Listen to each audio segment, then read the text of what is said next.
The world is days away from Wicked Part 2 hitting movie theaters across the country. And now we're being lectured that everything in Oz is queer, actually.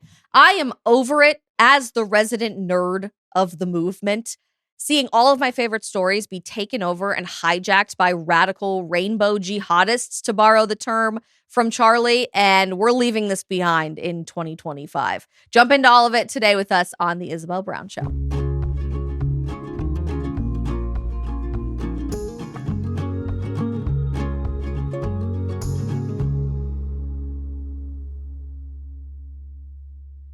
Wicked Part 2 is right around the corner, baby, and the theater kids like me are rejoicing. I am so ecstatic for this film to get its second act in the box office, and I have plans to go see it next week, which I'm incredibly excited for. You guys know how excited I was for Wicked last year, but unfortunately, all of the main stars are doing everything they can to queerify Oz, to gayify everything. And it's just the latest example over the past few years of how these unbelievably out of touch coastal elitist psycho leftist members of Hollywood, whether they are in front of the camera or behind the camera, are intentionally trying to manipulate some of the greatest stories of all time to specifically push a radical LGBTQ plus agenda, even if it has nothing to do with the story whatsoever. While promoting Wicked Part 2, which is called Wicked for Good, this week on the red carpet, Cynthia Erivo, who plays Elphaba, and Ariana Grande, who plays Glinda, both said that Oz is inherently a gay, queer place, and that will be reflected in the Wicked movie. Listen to this. We love you. We love you too. You're amazing. We love you and thank you for believing in us. We love you very much. Do you have a message for the queer fans who are watching this? We love you. We love you. We love you. We love you. We love you. We love you. And Oz has always been a queer place, a safe place for queer people, for every different color of the rainbow, for everybody. Read the L. Frank Baum books. It's the truth. You're safe with us. We love you so much. That part. The gayer, the better. Do you have a message for the Gelfie staff? Oh, we love you too. We love you too. Where is that camera? In case you didn't get that at the end, by the way, they were asking about the stands of Glinda and Elphaba getting together and having a lesbian relationship, romantically, sexually, beyond just the realm of friendship, which is literally not the story of Wicked, by the way. But, oh, we love you. We love you when you say we should be instead of just normal friends. I don't know. These people are psycho, okay? Maybe we shouldn't even be surprised, though. Last year on the Wicked press tour, Cynthia and Ariana said that everyone is gay in Wicked. Even the animals in Oz are gay. Here's what they said then. Every day in the Emerald City is a pride parade. Oh my God, right? yeah. I mean, look at That's actually great. But it's true. Yeah. Even the chickens. Those snow chickens leopard with are the little gay. cape. Oh. Yeah. Definitely. You know? Yeah. I mean, Dr. Dillamond in that Bodhi cardigan. Oh. Let's wake it up. Let's talk about it. I want that cardigan, and let's just talk for a minute about him and his little custom tea device as well, his little teacup. Dr. Dilly. With his tea and his cardigan. No. I'm just throwing it out there. It's true. Gay icon Dr. For Dill. sure. I do think that scene with his teacher friends or his animal friends, they're all a little bit very chic. You know, snow leopards lounging on the couch. And the little Tamarin monkey. Okay, obviously they're insane. I think that's just speaking for itself in the substance of what they're talking about, but somebody really does need to do a wellness check on Cynthia Erivo and Ariana Grande. They look ill to me. They genuinely look sick. They look sicker this time around on the press tour and the red carpet, or green carpet, I should say, for Wicked Part 2, Wicked for Good, than they did even a year ago. Somebody keeps commenting on all of these clips, and I hate to laugh because it actually is really sad. I genuinely am concerned about these women. Well, maybe not everything is queer, but you certainly have no shortage of Oz epic in Oz, which is just sad. But it's true. These people, they look like walking skeletons. There is something very sinister happening behind the scenes on the set of Wicked, and somebody needs to do a wellness check on both of these young women. apparently everyone's gay. The wizard is gay. The witches are gay. The professors are gay. The animals are gay, even though literally all of this is fantasy. Everything specifically is about the LGBTQ plight in America. Every day in the Emerald City is a pride parade. And honestly, I'm just over it. I'm over them turning all of the greatest stories and most beloved fairy tales of all time, not just Wicked, but like every single project coming out of Hollywood, into incessantly obnoxious LGBTQ plus propaganda when it has nothing to do with the story. Nothing. It's actually intentionally twisting innocent, childlike fantasy and turning it into, I don't know, apologists for raving sex parties based on people's personal opinions and desires. It's gross. It's gross. But this is just the latest example of Hollywood being hellbent on destroying our favorite franchises, and I am not here for it. Just as much as I have become incredibly annoyed with the queer mafia taking over my favorite movies, TV shows, books, etc., I've started to become really annoyed with influencers just trying to tell you exactly what's going to make you healthy on TikTok. And this is something that has hit me so hard after becoming a mom. I realized that every single decision I make about my health is not something I can take as lightly as scrolling through a 15-second video, or is not just about me anymore. It's about showing up for Isla. It's about being present for all of her milestones and having the energy to keep up with her for decades to come. That is a totally different kind of motivation in your life. But here's the problem. Our healthcare system is designed and built to be reactive. You wait until something's wrong, and then you try and fix it. So when you're trying to take a proactive approach, all you really see are influencer suggestions on social media, and it can be really hard to know where to even start. That is exactly why we have been partnering here on the show with our friends at Jevity. They have mastered proactive health and made it easier than ever for all of us. Jevity offers different membership tiers so that you can choose what fits your specific needs. You get a comprehensive at-home blood draw testing over 100 different health markers, way beyond what your standard checkup covers. Then they go through personalized health plans with you with custom supplement protocols, have access to functional longevity specialists for ongoing guidance, and offer discounts on supplements and specialty testing moving forward. Jevity is now available in 47 states across the country. So if you are ready to be there for the people that you love, not just today, but for decades to come, you can use code Isabel at the link in today's show notes for 20% off, because investing in your health now means so much more time with the people who matter the most.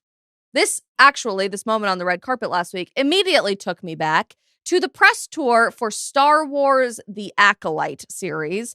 This was also happening last year, and as a diehard resident nerd, probably the resident nerd of conservative media, most importantly, a diehard Star Wars fan, this pissed me off to the nth degree. Listening to Leslie Headland, who has been hired to apparently just destroy Star Wars from the inside out, explain how the latest Star Wars project at that time, Acolyte, was intended to be the gayest Star Wars series ever. Remember this? I want to ask you both, because this is, I would say, arguably the gayest Star Wars, I think, by a considerable margin. And are you excited about that? Are you Not bracing the gayest yourself? Star Wars. Not the. It's pretty gay, let's be honest.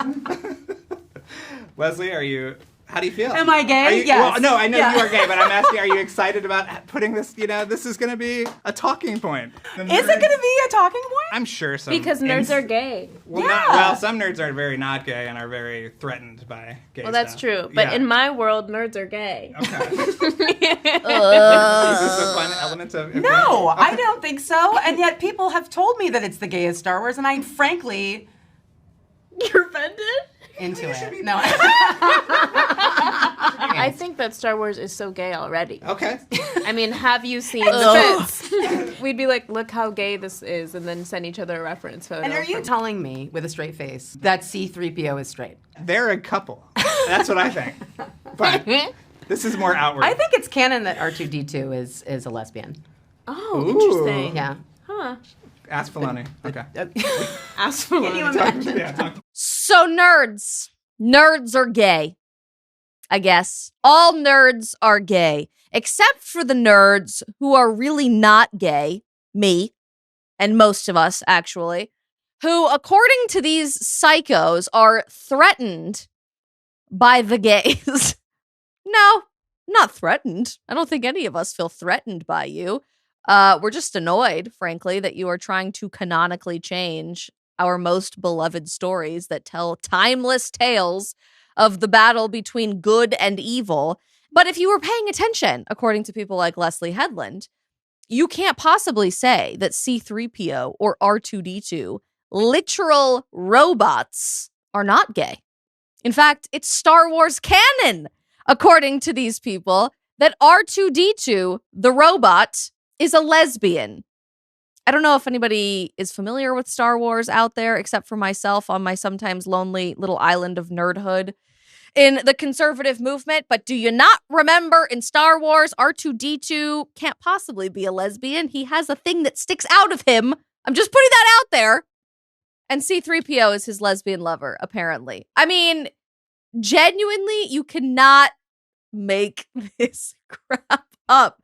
But they're insane. They're insanely hell-bent on trying to make everything gay.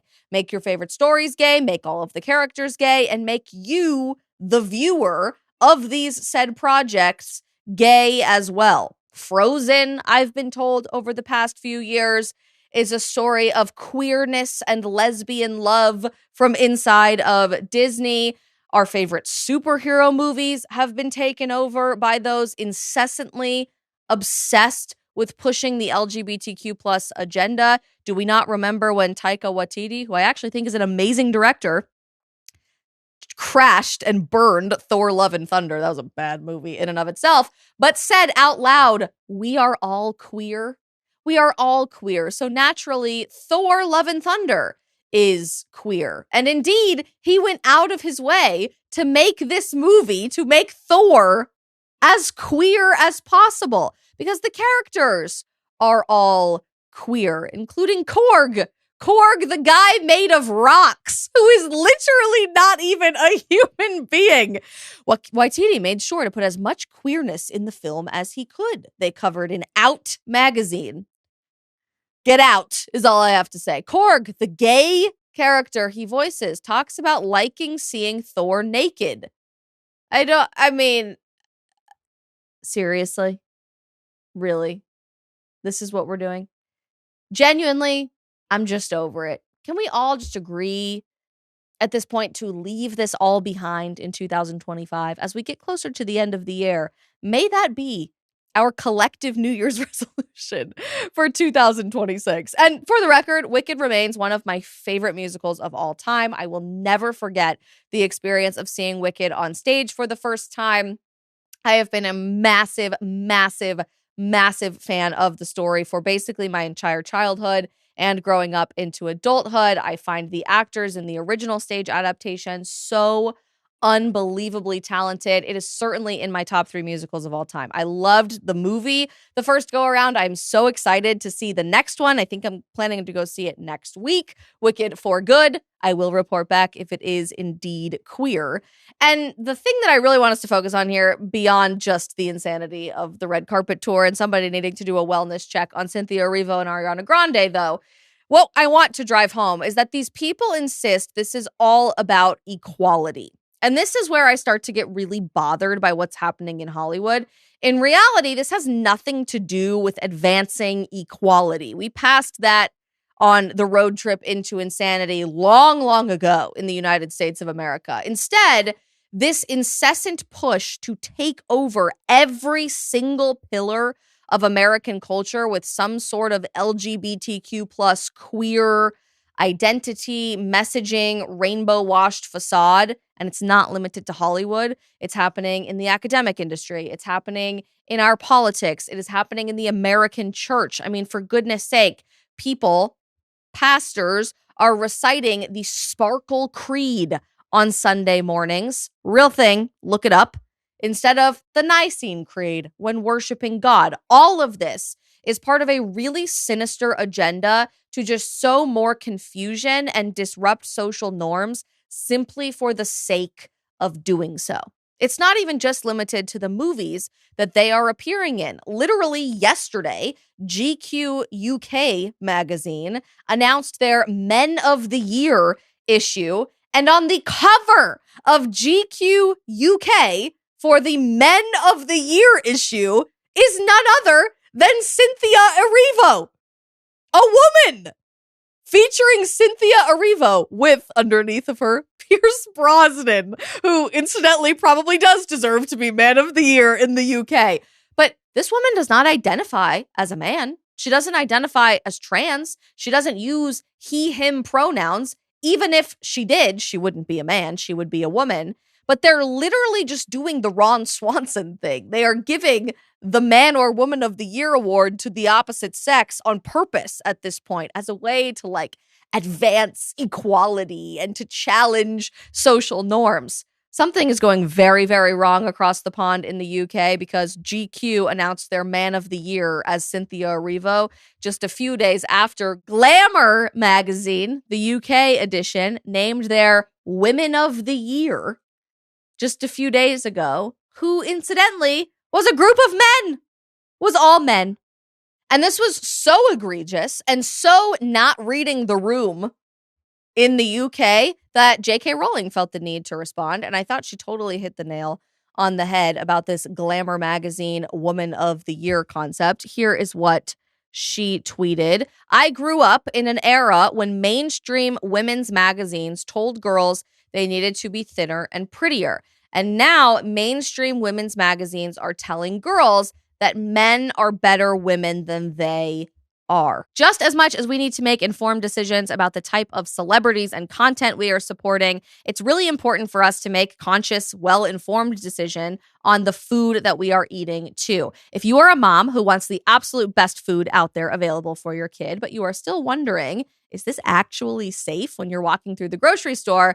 I 100% feel you. Food labels can be so misleading with seed oils, additives that are banned in Europe, endocrine disruptors, microplastics, heavy metals, all present in so many of our favorite products. It can be really, really overwhelming knowing how to make a switch. That is exactly why I use Olive. Olive is exactly like having a clean living expert right in your pocket. It's 100% independent. No brands are paying for better ratings on this app. It's just credible, transparent information you can actually trust. One quick scan with your camera on your phone on a QR code or a barcode, and Olive looks past all of the marketing to flag ultra processing, sketchy additives, seed oils, and hidden contaminants in a potential food item that you are going to buy. If you scan and a food scores very poorly, Olive even goes one step further and recommends a safer, cleaner, and non-toxic alternative for you to choose instead.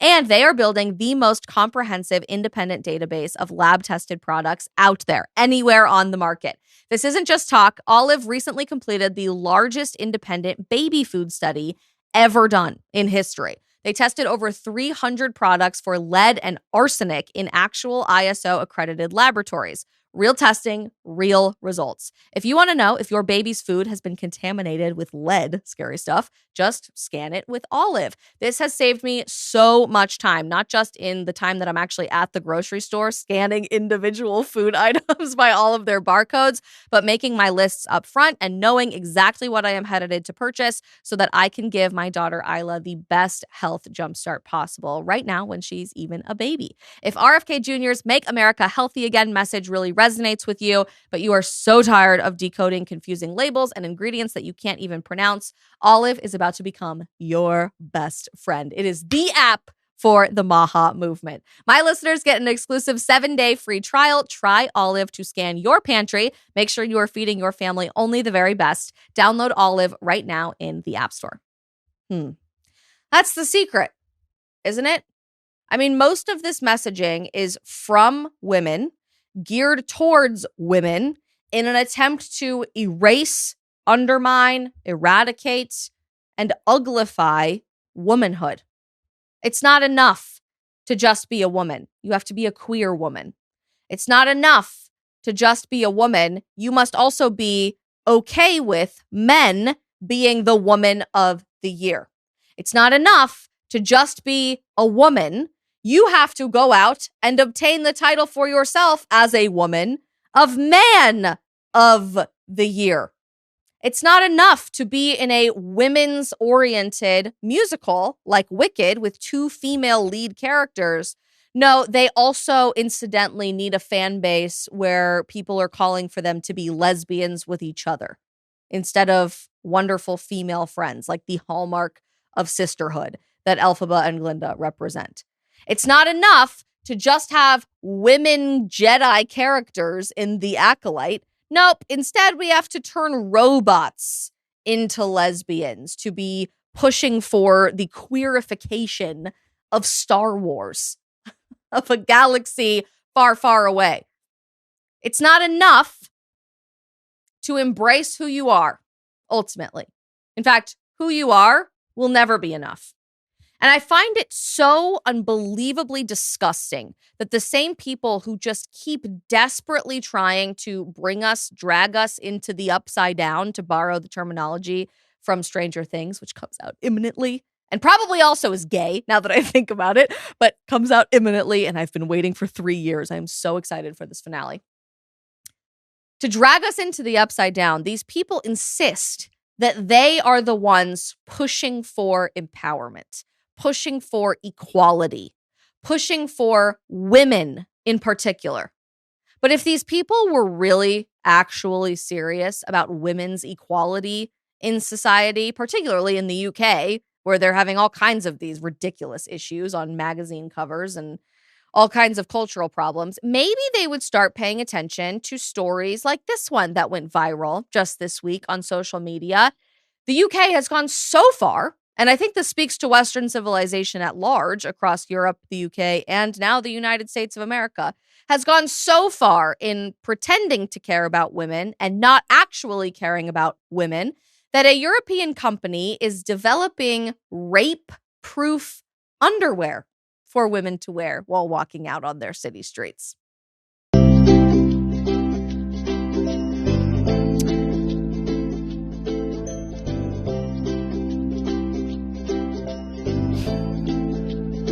In Europe, anti-rape underwear for women has been developed. Many hope that such protection will never become necessary in Japan. This was a Japanese-oriented account tweeting this, but seriously? Look at this.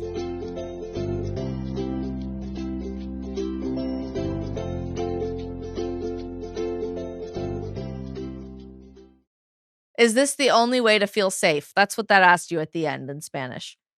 Is this the only way for women in Europe to feel safe? Seriously? What are we doing here? Honestly, what are we doing here?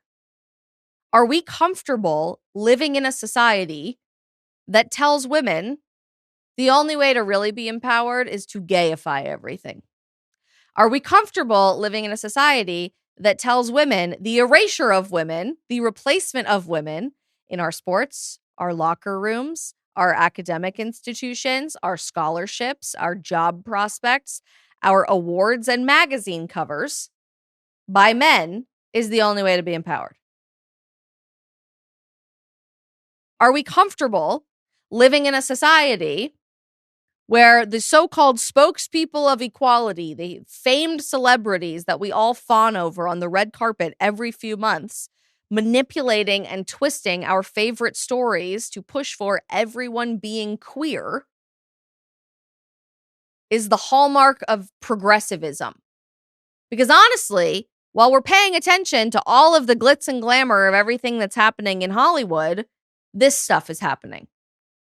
Rape is up by thousands of percentage points, depending on where you look, in the European Union, the United Kingdom, and all across Western civilization. In Germany, a girl who was gang raped by a group of migrants was put in prison for longer than her rapists because she was said some offensive things, actually, about said migrants.